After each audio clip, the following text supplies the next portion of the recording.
الحمدللہ الحمدللہ الذی افاد علی عبادہ بالنعم ونہاہم عن الشرور والفتن ووعد بالجزاء الأحسن والصلاة والسلام علی سید محمد بالعرب والعجم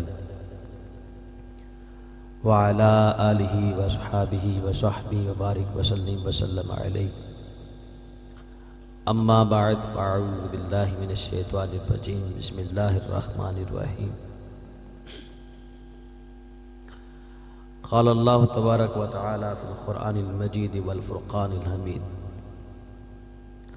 ورفعنا لک ذکرک صدق اللہ العظیم وقال النبی صلی اللہ تعالی علیہ وآلہ وسلم صلو علی صلی اللہ علیکم او کما قال علیہ الصلاۃ والسلام آقا دو جہاں والی کون و مکان سرور ہر دو جہاں صلی اللہ تعالی علیہ وآلہ وسلم نے ارشاد فرمایا تم مجھ پر درود پڑھو اللہ تم پر رحمت بھیجے گا۔ ذوق و شوق و محبت کے ساتھ بآواز بلند مصطفیٰ کریم کی ذات پہ درود پڑھ لیں۔ اللہم صلی اللہ علیہ وسلم۔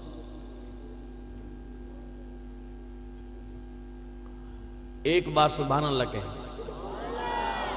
بس، یہ تھوڑی آخری ہوگی تو پہلی ہوگی، ٹھیک چلے میں چیک کرنا سی کہ سبحان اللہ آدھی کنوں کنوں ہے، ٹھیک پورے بیان جو میں نہیں کہنا سبحان اللہ کو جتھے تانوں محسوس ہوئے کہ اتھے سبحان اللہ آکھنی ہے اسی آکھ دے بے، جتھے محسوس نہ ہوئے نہ آکھے بڑی مرضی کرے، ٹھیک بس ایک باری میں کہنا سی میں آکھ دیتا ہے چیک کرنا سی کہ سبحان اللہ آدھی کنوں کنوں سارے ماشاءاللہ پڑھی سبحان اللہ۔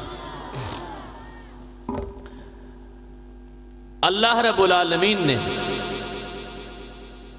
قرآن مجید فرقان حمید ارشاد فرمایا وَرَفَعْنَا لَكَ ذِكْرَكَ،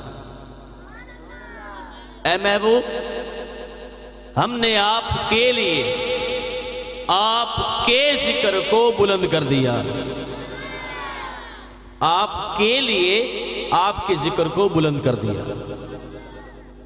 قرآن مجید فرقان حمید کی اس آیت مبارکہ کے تحت تفسیر روح البیان علامہ اسماعیل حقی رحمت اللہ تعالی علیہ ایک حدیث قدسی نقل کرتے ہیں آقا کریم کی رفعت ذکر کے حوالے سے، کیونکہ قرآن پاک میں اللہ رب العالمین نے محبوب کے ذکر کو اونچا کرنا فرمایا ہے، ہم نے آپ کے ذکر کو اونچا کیا ہے بلند کیا ہے، لیکن یہ بات ابھی پردے میں تھی کہ اللہ نے محبوب کے ذکر کو کیسے اونچا کیا اور کس کس مقام پہ اونچا کیا ہے اور کتنا اونچا کیا،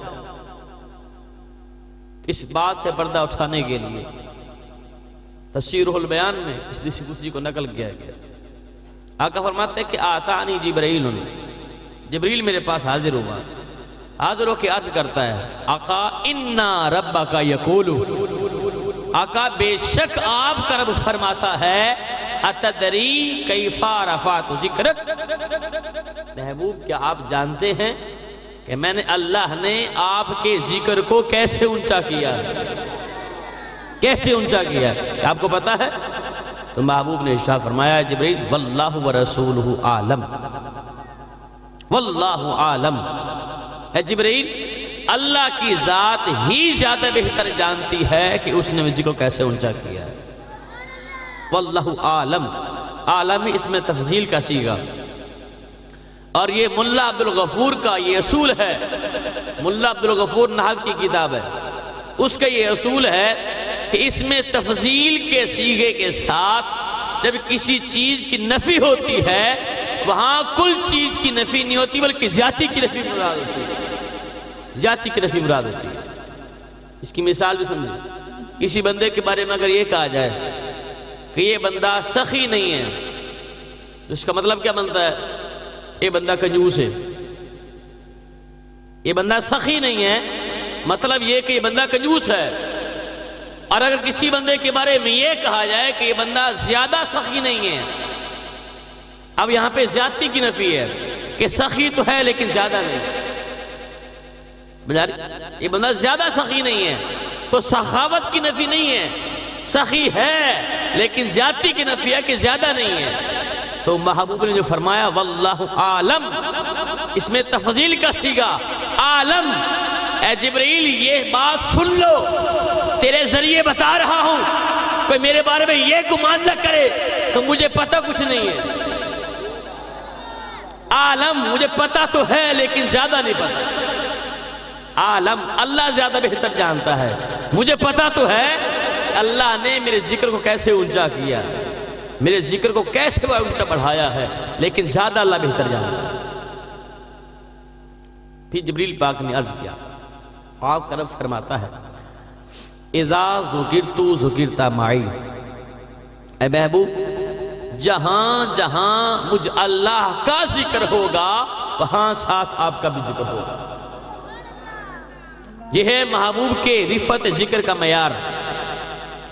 اذا ذکرت ذکرت معی، محبوب جہاں جہاں میرا ذکر ہوگا، جو جو شے قیامت تک میرا ذکر کرے گی وہ ساتھ تیرا بھی ذکر کرے گی۔ وَرَفَعْنَا لَكَ ذِكْرَكَ، اے محبوب ہم نے آپ کے لیے آپ کے ذکر کو ایسے اونچا کر دیا ہے کہ آپ کے ذکر کو اپنے ذکر کے ساتھ رکھ دیا ہے۔ اب بھی بات پردے میں ہے، محبوب کے رفت ذکر کا بیان ہے اور اللہ کے ذکر کے ساتھ ہے۔ جو جو چیز اللہ کا ذکر کرے گی، جب تک اللہ کا ذکر ہوگا تب تک مصطفیٰ کا ذکر ہوگا۔ اب بھی بات پردے میں ہے، اب کون سی چیز اللہ کا ذکر کرتی ہے اور کب تک اللہ کا ذکر کرتی ہے اور کہاں کہاں رہ کے اللہ کا ذکر کرتی ہے، کیونکہ اللہ کے ذکر کے ساتھ محبوب کا ذکر ہے۔ جب تک یہ بات پتہ نہ چلے کہ کون کون سی چیز اللہ کا ذکر کرتی ہے تب تک مسئلہ واضح نہیں ہو سکتا کہ مصطفیٰ کا ذکر کون کون سی چیز کرتی۔ اب آئیے، اب قرآن مجید فرقان حمید سے سوال کرتے ہیں، اے اللہ کے پاک کلام، اے قرآن تو بتا کہ کون کون سی شے اللہ کا ذکر کرتی ہے اور کہاں کہاں اللہ کا ذکر ہوتا ہے، کس کس وقت میں اللہ کا ذکر ہوتا ہے۔ تو قرآن کہتا ہے سبحا للہ ما فی السماوات والارض، سبحا اللہ کی تسبیح بیان کرتی ہے، ما فی السماوات جو آسمانوں میں ہے، ما فی الارض اور جو زمینوں میں ہے۔ سبحا للہ ما فی السماوات والارض، جو کچھ آسمان میں ہے اور جو کچھ زمین میں اللہ کا ذکر کرتے ہیں۔ اب واپس آئیے، قرآن کی اس آیت کو سامنے رکھیں، ہر وہ شے جو آسمانوں میں ہے وہ اللہ کا ذکر کرتی ہے، ہر وہ شے جو زمین میں ہے وہ اللہ کا ذکر کرتی ہے۔ یہ قرآن کا فیصلہ ہے۔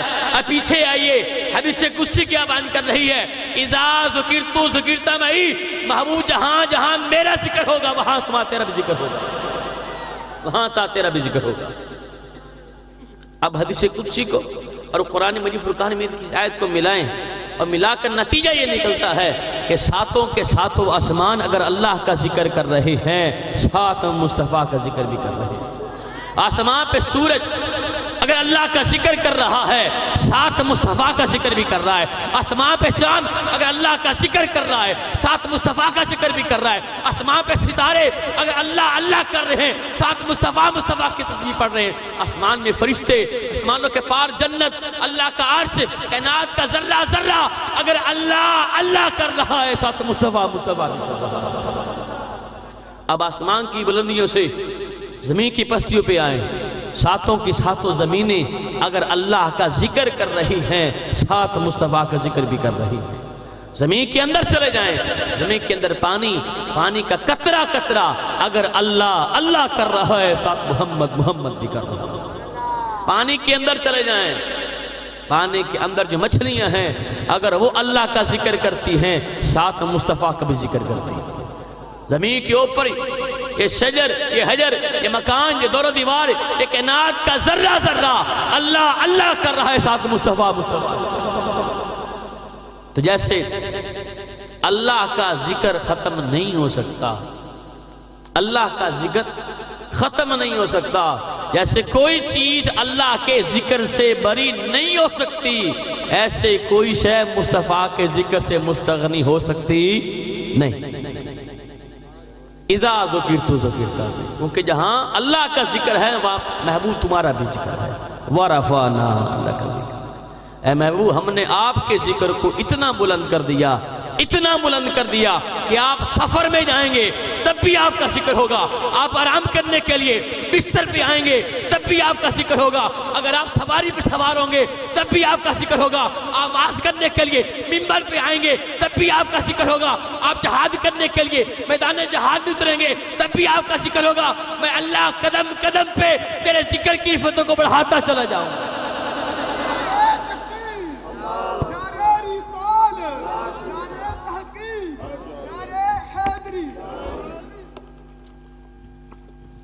وَرَفَعْنَا لَكَ ذِكْرَكَ، یہ ہے محبوب کی ذکر رفع۔ اے محبوب ہم نے آپ کے لیے آپ کے ذکر کو اس قدر اونچا کر دیا۔ اگر اللہ کے پیارے محبوب سفر میں ہیں تو اللہ نے سفر کے حالات کو، سفر کے معاملات کو، سفر کے حوادثات کو آپ کے رفعت ذکر کا ذریعہ کیسے بنایا ہے؟ حدیث پاک ہے بخاری شریف کی، صلح حدیبیہ کے مقام پہ کریم آقا اور آپ کے چند صحابہ آپ کے ساتھ تھے، منزل ابھی دور تھی، پڑاؤ کیا، قافلہ ٹھہر گیا۔ کریم آقا نے فرمایا میرے صحابہ کسی کے پاس پانی ہے لے آؤ تاکہ میں وضو کروں نماز پڑھوں۔ اصحاب رسول نے پانی تلاش کیا، جو پانی تھا مشکوں کے اندر وہ جمع کر کے حضور کی بارگاہ میں پیش کر دیا۔ کریم آقا نے وضو کیا، نماز ادا فرمائی، قافلہ ٹھہرا ہوا ہے، گرمی کا سیزن ہے، جنگل میں ہوا ہے، تپتا صحرا ہے، سورج آب و تاب پہ آگ کے گولے برسا رہا ہے، تو صحابہ کرام کو پیاس کی شدت محسوس ہوئی۔ نماز کا وقت بھی نکل رہا تھا، دو خطرے تھے، ایک جان کا خطرہ، پیاس لگی ہے، حلق خشک ہو گیا، ایک خطرہ نماز قضا ہو رہی ہے۔ تو صحابہ کرام نے اپنے ساتھ والوں سے پوچھا کیا کسی کے پاس پانی ہے پی کے پیاس بجھائی جائے؟ کیا کسی کے پاس پانی ہے وضو کر کے نماز پڑھی جائے؟ تو تمام صحابہ نے کہا پانی صرف قافلے والوں کے پاس جتنا تھا مصطفیٰ کی بارگاہ میں پیش کر دیا، اب پانی اور کسی کے پاس نہیں ہے۔ دور دور تک آبادی کا نام و نشان نہیں، نہ نہر ہے، نہ کنواں ہے، نہ دریا ہے، اور بلا کی پیاس ہے، تپتا صحرا ہے، نماز کا قضا ہونے کا خوف ہے۔ حضرت جابر رضی اللہ تعالیٰ عنہ سے پاک کے راوی ہیں، فرماتا ہے کہ اس مشکل گھڑی میں، اس مشکل گھڑی میں جب جان کی بنی تھی اور نماز کی بنی تھی، سارے صحابہ مصطفیٰ کی بارگاہ کی طرف آئے۔ جب سرکار کی بارگاہ کی طرف آئے تو کریم آقا نے فرمایا ما لکم، ما لکم، یہ الفاظ ہیں بخاری شریف کے، اے میرے صحابہ تمہیں کیا ہو گیا؟ کس چیز نے تمہیں ابھارا کہ میری بارگاہ کی طرف دوڑے چلے آئے؟ تو صحابہ نے عرض کی آقا لیسا عندنا ماء، آقا بلا کی پیاس لگی ہے، پیاس سے حلق کانٹا ہو رہا ہے، جان کی بنی ہے، آقا پانی ہمارے پاس نہیں ہے، آقا نماز کا وقت نکل رہا ہے، وضو کرنے کے لیے پانی نہیں ہے، لیس عندنا ماء، نہ پینے کے لیے پانی ہے نہ وضو کرنے کے لیے پانی ہے، اس لیے آپ کی بارگاہ کی طرف ہے۔ اس سے قبل حدیث پاک کا اگلا حصہ آپ کو سناؤں، یہاں پہ رک کے ایک مسئلہ سمجھیں۔ ایک چھوٹا سا طبقہ ہے، چند افراد ہیں، چھوٹی سی ایک جماعت ہے جو بولی بالی عوام کو، سنیوں کو پریشان کرتی ہے۔ بابا فرید کیا لینے جاتے ہو؟ سلطان عبدالحکیم کیا لینے جاتے ہو؟ زکریا ملتانی لینے کیا جاتے ہو؟ داتا صاحب کیوں جاتے ہو؟ نجف کیوں جاتے ہو؟ کربلا کیوں جاتے ہو؟ اللہ والوں کی درگاہوں پہ کیوں جاتے ہو؟ اللہ سے مانگو، اللہ سے مانگو، ان سے کیوں مانگتے ہو؟ دینے والی ذات تو اللہ کی ہے نا، یہ کیا دے سکتے ہیں داتا بابا فرید کے، یہ کیا دے سکتے ہیں؟ اللہ سے مانگا کرو نا۔ ایک سوال کرتے ہیں، پریشان کرتے ہیں، گمراہ کرنے کی ناکام کوشش کرتے ہیں۔ دیکھیے اگر اللہ کی ذات کے علاوہ کسی اور ذات سے مانگنا شرک ہوتا، اللہ کے دربار کے علاوہ کسی اور دربار میں جا کے جھولی پھیلا کے اپنا سوال پیش کرنا اگر ناجائز شرک حرام کفر ہوتا تو یہاں پہ بخاری شریف کو دیکھیں سارے کے سارے صحابہ مصطفیٰ کی بارگاہ کی طرف آئے، مصطفیٰ کی بارگاہ کی طرف آئے، برسبیل تنزل مان لیا۔ صحابہ کو مسئلے کا علم نہیں تھا، حالانکہ صحابہ تو وہ ہستیاں ہیں جن سے دین چلا، وہ ہمارے محسن ہیں، ان کی زندگی ہمارے لیے، ہماری ساری نسل کے لیے، رہتی دنیا تک کے لیے آئیڈیل ہے۔ جیسا قرآن ان نے سمجھا ویسا کوئی سمجھ نہیں سکتا، جیسا دین ان کے پاس تھا آج کسی کے پاس نہیں، اس طرح نہیں۔ اگر صحابہ کو مسئلے کا علم نہیں تھا کہ اللہ کی ذات کے علاوہ کسی اور سے نہیں مانگنا چاہیے، جب صحابہ حضور کی بارگاہ کی طرف آئے تو کریم آقا ان صحابہ کی اصلاح کر دیتے، اے میرے صحابہ تمہیں کیا ہو گیا؟ کیا تمہیں پتہ نہیں کہ دینے والی ذات اللہ کی ہے؟ اللہ سے مانگو، تمہیں نماز پڑھنی تھی، فرض اللہ کا ادا کرنا تھا، ذکر اللہ کا کرنا تھا، تمہیں پیاس بجھانی تھی، وہیں کھڑے ہو کے ہاتھ اٹھا دیتے، اللہ کی بارگاہ میں فریاد کرتے، مولا ہم نے ذکر تیرا کرنا ہے، ہم نے فرض تیرا پڑھنا ہے، ہم نے جھکنا تیری بارگاہ میں ہے، مولا ہمیں پانی دے دے۔ وہیں کھڑے ہو کے میرے صحابہ ڈائریکٹ اللہ سے پانی مانگ لیتے، صحابہ کی اصلاح فرما دیتے۔ لیکن کریم آقا نے صحابہ کی اصلاح نہیں فرمائی، کیوں؟ اس لیے کہ صحابہ کو پتا تھا آقا دینے والی ذات اگرچہ اللہ کی ہے لیکن اللہ دیتا آپ کے صدقے سے ہے، دینے والی ذات اگرچہ اللہ کی ہے۔ آقا یہ سبق آپ کے دربار سے ہم نے پڑھا ہے، واللہ یوتی وانا قاسم، آقا آپ نے خود فرمایا ہے اللہ مجھ محمد کو دیتا ہے میں آگے تقسیم کرتا ہوں۔ آج یہی سوچ، یہی عقیدہ، یہی ذکر رکھ کے ہم بابا فرید جاتے ہیں، ہم داتا علی حجویری جاتے ہیں، سلطان باہو الرحمہ جاتے ہیں، سلطان عبدالحکیم کی بارگاہ میں جاتے ہیں، غوث جلی کے دربار میں جاتے ہیں کہ دینے والی ذات اللہ کی ہے لیکن اللہ دیتا عبدالحکیم کے صدقے سے ہے، دینے والی ذات اللہ کی ہے لیکن اللہ دیتا فرید کے صدقے سے ہے۔ آقا لیس عندنا ماء، آقا ہمارے پاس پانی نہیں۔ آقا کریم نے فرمایا میرے صحابہ کوشش کرو، ڈھونڈو، ہو سکتا ہے کسی کے مشرق میں پانی ہو۔ تلاش کیا گیا، آقا پانی نہیں ہے، پانی وہی تھا جو آپ کی بارگاہ میں پیش کر دیا، اب پانی اور نہیں ہے۔ کریم آقا نے فرمایا ایسا کرو کسی کے پاس کھلا برتن ہے وہ لے آؤ۔ لکڑی کا پیالہ حضور کے دربار میں پیش کیا گیا۔ حضرت جابر راوی ہیں، کریم آقا نے لکڑی کے اس پیالے کے اندر اپنا پیارا نورانی معطر معمبر ہاتھ یوں پنجے کی شکل میں پیالے میں رکھا۔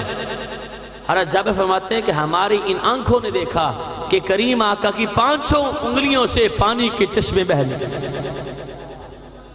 وہ پانی جو کریم آقا کے بدن سے نکلا تھا، سرکار کی انگلیوں سے نکلا۔ فشربنا، ہم نے اس پانی کو پی کے پیاس بھی بجھائی، ونتبدانا، ہم نے اس پانی سے وضو کر کے اللہ کی بارگاہ میں نماز بھی پڑھی۔ یہ بخاری شریف کے الفاظ ہیں، فشربنا ونتبدانا، ہم نے وہ پانی پیا بھی صحیح، اس سے وضو کر کے نماز بھی پڑھی۔ حدیث پاک کا ابھی اگلا حصہ باقی ہے، یہاں رک کے ایک مسئلہ سمجھیں، مسئلہ سمجھیں۔ کچھ لوگ ہیں جو اپنی ممبر و محراب سے اور گلی گلی تبلیغ کرتے ہوئے یہ پیغام دیتے ہیں کہ کس کی محفلیں سجا کے بیٹھے ہو، کس کے نام کی جھنڈیاں، کس کے نام کی نیازیں پکا کے بیٹھے ہو، وہ تو ہم جیسے بشر ہیں، وہ تو ہم جیسے بشر ہیں۔ ان کو جواب دیجئے گا، یہ الفاظ ہیں بخاری شریف کے، کریم آقا کے بدن اطہر سے 500 انگلیوں سے پانی نکلا تھا، اس پانی کے بارے میں صحابہ نے فرمایا فشربنا، ہم نے پیا بھی صحیح، ونتبدانا، اس سے وضو کر کے نماز بھی پڑھی۔ مسئلہ سمجھے، پانی میرے اور آپ کے بدن سے بھی نکلتا ہے، یہ پانی نکل رہا ہے، پسینہ مجھے آ رہا ہے، پسینہ پانی ہے نا، پانی میرے اور آپ کے بدن سے بھی نکلتا ہے، جب کھیتی باڑی کرتے ہیں، کوئی کثرت والا کام کرتے ہیں، ورزش کرتے ہیں تو بدن سے پسینہ نکلتا ہے۔ ہم جیسے بشر ہیں، مسئلہ سمجھیے گا، پانی میرے اور آپ کے بدن سے بھی نکلتا ہے۔ میرے بدن سے جو پانی نکلتا ہے، یہ جو پسینہ ہے، یہ پاک ہے۔ کپڑے کو لگ جائے کپڑا ناپاک نہیں ہوتا۔ پسینہ کپڑے کو لگ جائے کپڑا ناپاک نہیں ہوتا۔ مسئلہ بالکل واضح ہے، مشکل مسئلہ نہیں ہے۔ نماز پڑھ رہے ہوتے میلی چلی جاتی ہے، پسینہ آ جاتا ہے۔ اگر پسینہ ناپاک ہے، نماز کی حالت میں کپڑے پسینے سے گیلے ہو جاتے ہیں، نماز ٹوٹ جانی چاہیے کیونکہ پسینہ ناپاک ہے۔ اگر نماز کی حالت میں پسینہ آ جائے اور نماز نہیں ٹوٹتی تو پتہ چلتا ہے کہ پسینہ پاک ہے۔ ٹھیک ہے نا؟ پسینہ ہے پاک جو میرے اور آپ کے بدن سے نکلتا ہے۔ کوئی مکتبہ فکر کسی بھی مسلک سے تعلق رکھنے والا اس سے آپ مسئلہ جا کے پوچھیں، حضور یہ بتائیں کہ جب پانی ہمارے بدن سے نکلتا ہے پسینہ یہ پاک ہے، اس سے وضو کر کے نماز کیوں نہیں پڑھتے؟ پسینہ آیا ہو بندہ چہرے پہ ہاتھ پھیر لے، پانی ہے نا، پسینہ آیا ہو بندہ ہاتھ پھیر لے بازوؤں پہ، پاؤں پہ ہاتھ پھیر لے، پانی نکل رہا ہے نا، بندہ وضو کر لے نماز پڑھ لے۔ تو کوئی بھی مسلک والا، کوئی بھی فقہ، چاہے فقہ جعفری ہو، فقہ حنفی، فقہ شافعی، فقہ مالکی، فقہ حنبلی، پانچوں جو معتبر فقہ ہیں، پانچوں فقہا پسینے سے وضو کرنے کا فتویٰ نہیں دیتے۔ سوچنے والی بات ہے کہ یہ پاک چیز ہے، کپڑے کو لگ جائے کپڑا نہ پاک ہوتا، وضو بھی ہونا چاہیے، وضو کیوں نہیں ہوتا؟ تو فقہا نے ایک اصول دیا ہے، وضو اس پانی سے ہوتا ہے جو پانی پاک بھی ہو اور پاک کرنے والا بھی ہو، طاہر بھی ہو اور مطہر بھی ہو۔ سمجھے مسئلہ؟ پاک بھی ہو، پاک کرنے والا بھی ہو۔ جو پانی میرے اور آپ کے بدن سے نکلتا ہے یہ پاک تو ہے لیکن پاک کرنے والا نہیں، یہ طاہر تو ہے لیکن مطہر نہیں، یہ پاک تو ہے لیکن پاک کرنے والا نہیں۔ بخاری شریف گواہ ہے، مصطفیٰ کریم کے بدن سے پانی نکلا، صحابہ فرماتے ہیں فشربنا، ہم نے وہ پانی پیا بھی صحیح، ونتودعنا، اس پانی سے وضو کر کے نماز بھی پڑھی۔ اگر وہ ہستی تیری میری ایسی بشر ہے تو وضو کر کے دکھاؤ، کر کے دکھاؤ وضو۔ صحابہ نے مصطفیٰ کے بدن سے نکلتے ہو پانی سے وضو کر کے رہتی دنیا تک کے لیے مسئلہ بتا دیا، اے مصطفیٰ کے غلاموں، اس ہستی کو اپنے جیسا بشر نہ سمجھنا، اس ہستی کو اپنے جیسا بشر نہ سمجھنا، کیونکہ تیرے میرے بدن سے جو پانی نکلتا ہے وہ صرف پاک ہے، اس سے وضو نہیں ہو سکتا۔ اور آمنہ کے اس لال کے بدن سے جو پانی نکلے وہ پاک بھی ہے اور پاک کرنے والا۔ سمجھ آ رہی؟ دروشی پڑھ اللہ۔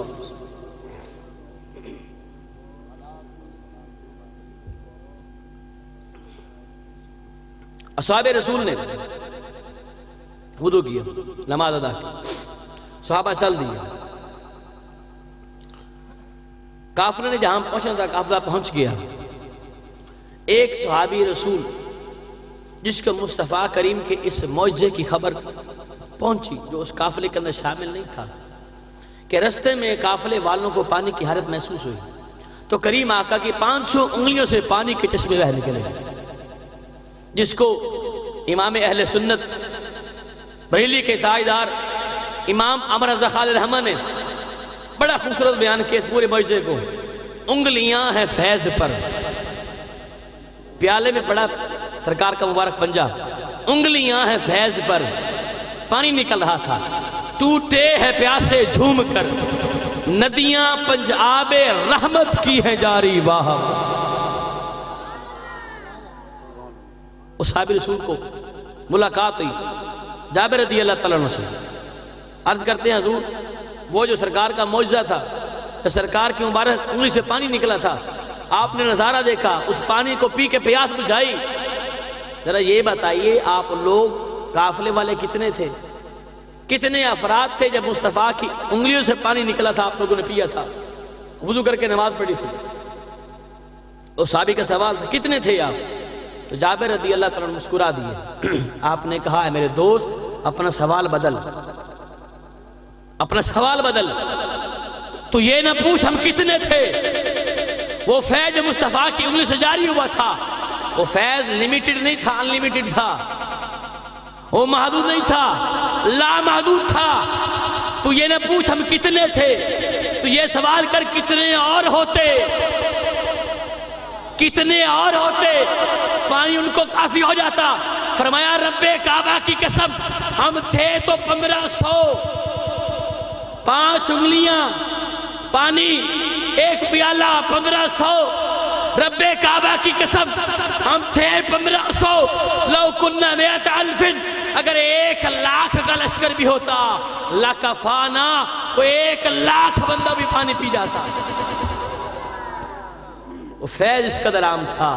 انگلیاں ہیں فیض پر، ٹوٹے ہیں پیاسے جھوم کر، ندیاں پنجاب رحمت کی ہیں جاری واہ.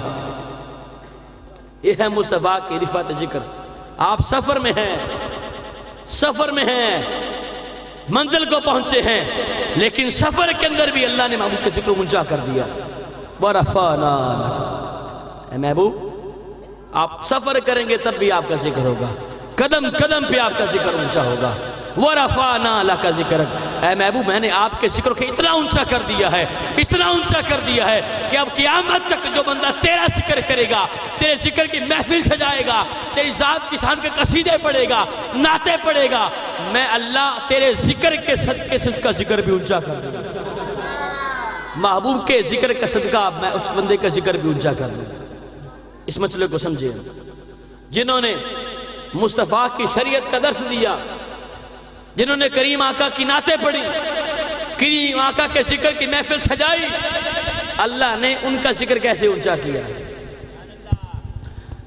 امام راضی رحمت اللہ تعالی علیہ تفسیر کبیر میں پہلی جلد میں بسم اللہ الرحمن الرحیم آیت کے تحت یہ واقعہ لکھتے ہیں. کریم آقا تشریف فرما تھے. ابوبکر صدیق رضی اللہ تعالیٰ عنہ سرکار کے دربار کے پیارے صحابی حضور کی بارگاہ میں حاضر ہوئے. سلام مصافحہ دستبوسی ہوئی. کریم آقا نے انگوٹھی نکال کے ابوبکر کو دی. پیارے ابوبکر جی آقا اس انگوٹھی کو لے جاؤ اور جا کے سنارے سے، نقاش سے اس پہ لکھوا کے لاؤ لا الہ الا اللہ. کریم آقا نے انگوٹھی دی ابوبکر صدیق رضی اللہ عنہ کو، اس پہ کیا لکھوا کے لاؤ لا الہ الا اللہ. حضور کے پیارے صحابی نے، یار غار یار مزار نے انگوٹھی لی، حکم کے مطابق پہنچ گئے سنارے کے پاس، کہا می اس پہ لکھو لا الہ الا اللہ. اس نے انگوٹھی لی، لکھنے بیٹھ گیا لا الہ الا اللہ. وہ لکھنے لگا تھا کہ آقا کریم نے، اس صحابی نے ابوبکر صدیق رضی اللہ عنہ روک دیا. ٹھہر جاؤ بھائی، یہ نہ لکھو، اب جو کہوں گا وہ لکھو. یہ فرمائے کیا لکھنا ہے؟ فرمایا لکھو لا الہ الا اللہ محمد رسول اللہ صلی اللہ علیہ وسلم. سمجھئے گا حکم کیا تھا آقا کی طرف سے، کیا لکھوانا ہے؟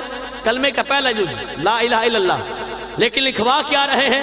پورا کلمہ لا الہ الا اللہ محمد رسول اللہ. پورا کلمہ لکھوا دیا. لکھوا کے حضور کی بارگاہ میں انگوٹھی لے آئے. کریم آقا کی بارگاہ میں انگوٹھی پیش کی. آقا کریم نے انگوٹھی دیکھی اور دیکھ کے جب پڑھا، پڑھ کے اپنے غلام ابوبکر کی طرف دیکھا اور دیکھ کے فرمایا ابوبکر یہ کیا کیا تو نے؟ تجھے کیا کہا تھا لکھوا کے لا، تو کیا لکھوا کے لا؟ تجھے کہا تھا لکھوا کے لا لا الہ الا اللہ، تو لکھوا کے لایا ہے لا الہ الا اللہ محمد الرسول اللہ ابو بکر صدیق. حکم کچھ تھا، لکھوایا کچھ گیا، اب پڑھا کچھ گیا. حکم تھا لا الہ الا اللہ، لکھوایا کیا؟ پورا کلمہ. جب پڑھا گیا تو ساتھ کیا پڑھا؟ لا الہ الا اللہ محمد رسول اللہ ابو بکر صدیق. اتنا پڑھنا تھا کہ ابو بکر صدیق رضی اللہ عنہ کی پاؤں سے زمین نیچے نکل گئی، گر گیا قدموں پہ، ہاتھ باندھ لیے، رونے لگ گئے. کریم آقا آپ کی زلف واللیل کی قسم، یہاں تک تو بات ٹھیک ہے، آپ نے حکم دیا تھا کہ لکھوا کے لا الہ الا اللہ، لیکن جب وہاں پہنچا، جب لکھوانے بیٹھا تو آپ کی بارگاہ سے پڑھایا سبق یاد آ گیا۔ آپ نے سبق پڑھایا تھا اذا ذکرت ذکرت معی۔ آپ نے بتایا تھا کہ اللہ یہ فرماتا ہے کہ جہاں جہاں میرا نام ہوگا، جہاں جہاں میرا ذکر ہوگا، وہاں ساتھ میں میرے محبوب کا نام بھی ہوگا۔ آقا اس کلمے کے جز میں اللہ اللہ تو تھا، اللہ کا ذکر تو تھا، لیکن آپ کا ذکر نہیں تھا۔ تو مجھ صدیق عشق نے گوارا نہیں کیا کہ اللہ کا نام تو آئے لیکن آپ کا نام کیوں نہ آئے۔ اس لیے آقا یہ مجھ صدیق عشق کا یہ فیصلہ تھا، اور میرا ذوق تھا کہ اللہ کے نام سے آپ کا ذکر جدا نہ ہو۔ اس لیے میں نے اگلا اضافہ میں نے کر دیا، اس کو کاش پہ لکھو محمد رسول اللہ۔ لیکن آقا آپ کی زلف واللیل کی قسم، آپ کی ماں زاغ البصر کی آنکھوں کی قسم، آقا اس انگوٹھی پہ جو آپ میرا نام پڑھ رہے ہیں کلمے کے نیچے، میں نے نہیں لکھوایا۔ سچ کہہ رہے تھے۔ اتنی بات ہو رہی تھی کہ جبریل پاک مقام سدرہ کو چھوڑا، مصطفیٰ کی بارگاہ میں حاضر حاضر ہو کے عرض کرتے ہیں آقا آپ کا غلام صدیق واقعی صدیق ہے، وہ سچ کہہ رہا ہے، اس نے اپنا نام انگوٹھی پہ نہیں لکھوایا۔ اے جبریل پھر تو بتا کس نے لکھوایا ہے؟ جبریل پاک عرض کرتے ہیں آقا یہ نام آپ کے یار کا، آپ کے غلام ابوبکر صدیق کا میں نے جبریل نے لکھا ہے، اور اللہ کے حکم سے لکھا ہے، اور انتہائی مختصر وقت میں لکھا ہے۔ کیوں لکھا بھائی؟ فرمایا، عرض کی آقا جب آپ کا غلام ابوبکر صدیق رضی اللہ تعالیٰ عنہ سنارے کے پاس بیٹھے لکھوا رہے تھے، لکھو لا الہ الا اللہ، تو اللہ کی ذات اس نظارے کو دیکھ رہی تھی کہ میرے محبوب کا محبوب، میرے محبوب کا غلام میرے محبوب سے پیار کتنا کرتا ہے کہ میرے نام سے میرے محبوب کے نام کو جدا نہیں کر رہا۔ اللہ کو ادا بڑی پسند آئی کہ صدیق نے میرے محبوب کے نام کو میرے نام سے جدا نہیں کیا۔ وہ نام لکھوا کے آپ کی بارگاہ میں آ رہا تھا، ابھی صدیق اکبر کے ہاتھ میں انگوٹھی تھی، وہ انگوٹھی آپ کے ہاتھ میں بھی آ رہی تھی۔ اللہ نے حکم دیا اے جبریل جلدی جا اور جا کے میرے محبوب کے ہاتھ میں انگوٹھی آنے سے پہلے میرے محبوب کے اس محبوب کا نام بھی لکھ دے۔ آقا اتنا ٹائم لگا، بس آپ کے محبوب کے ہاتھ سے انگوٹھی آپ کے ہاتھ میں آئی ہے، بس اسی دیر میں میں نے جبریل نے آپ کے محبوب کا نام بھی لکھ دیا۔ کیوں؟ اس لیے کہ اس نے آپ کے نام کو اونچا کیا، اس نے آپ کے ذکر کو اونچا کیا ہے، اور اللہ کا یہ فیصلہ ہے وَرَفَعْنَا لَكَ ذِكْرَكَ، اے محبوب رہتی دنیا تک جو تیرا نام اونچا کرے گا میں تیرے ذکر کے صدقے سے اس کا ذکر بھی اونچا کروں گا، اس کا ذکر بھی اونچا کروں گا۔ سمجھ آ رہی؟ یہ ہے وَرَفَعْنَا لَكَ ذِكْرَكَ۔